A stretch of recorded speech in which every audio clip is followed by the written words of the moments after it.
बिस्मिल्लाहिर्रहमानिर्रहीम। सबक नंबर 16। नहमदुहु व नसल्ली अला रसूलिहिल करीम।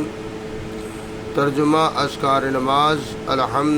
अलहम्द सब तारीफ़ें लिल्लाह अल्लाह के लिए ख़ास हैं। रब्बे पालने वाला।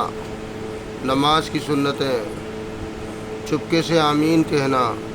फजर और ज़ोहर में तवाल मुफस्सल यानी सूरे हुजरात से सूरे बुरूज तक, और असर और इशा में औसात मुफस्सल यानी सूरे बुरूज से सूरे लम यकुन तक, और मगरिब में कसार मुफस्सल यानी सूरे ज़लज़लाल से सूरे नास तक की सूरतें पढ़ना।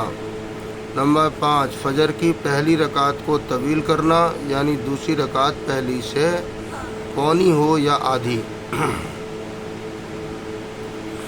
बड़े बड़े गुनाह जो बग़ैर तौबा के माफ़ नहीं होते, और एक गुनाह भी ऊपर से नीचे गिरा देने यानी जन्नत से जहन्नम में ले जाने के लिए काफ़ी है,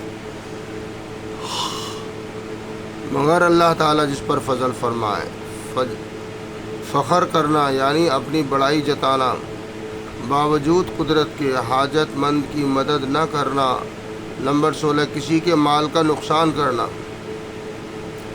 गुनाह के नुकसानात जो दुनिया में पेश आते हैं। 14, गुनहगार आदमी अल्लाह ताला के नज़दीक बेकदर और ज़लील और ख्वार हो जाता है।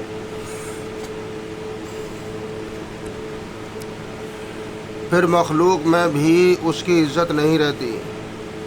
नंबर 15, गुनाह की नहूसत न सिर्फ गुनहगार को पहुँचती है बल्कि उसका ज़रर दूसरी मखलूक़ात को भी पहुँचता है, हत्ता कि जानवर तक इस पर लानत करते हैं। 16, गुनाह करने से अक़ल में फितूर और कमी आ जाती है, बल्कि गुनाह करना ख़ुद कम अक़ली की दलील है, क्योंकि अगर इसकी अक़ल ठिकाने होती तो ऐसे साहिब कुदरत का दोनों जहां के मालिक की नाफरमानी न करता और गुनाह की ज़रा सी लज्जत पर दुनिया और आखिरत के मुनाफे को ज़ाय न करता। नंबर 5, ताअत के फ़ायदे जो दुनिया में मिलते हैं।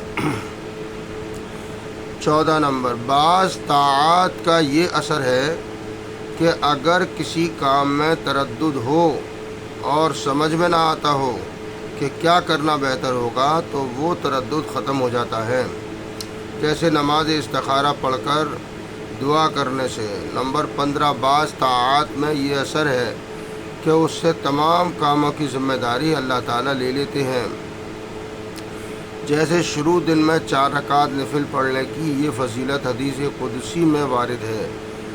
नंबर 16, बाज़ नेकियों में ये असर है कि माल में बरकत होती है, जैसा कि हदीस शरीफ में है कि अगर बेचने वाले और ख़रीदने वाले सच बोलें और अपने माल की हालत ज़ाहिर कर दें तो दोनों के लिए उनके मामले में बरकत होती है, दोनों के लिए उनके मामले में बरकत होती है। बुखारी मुस्लिम की हदीस है। अल्लाह ताला अमल की तौफीक दे।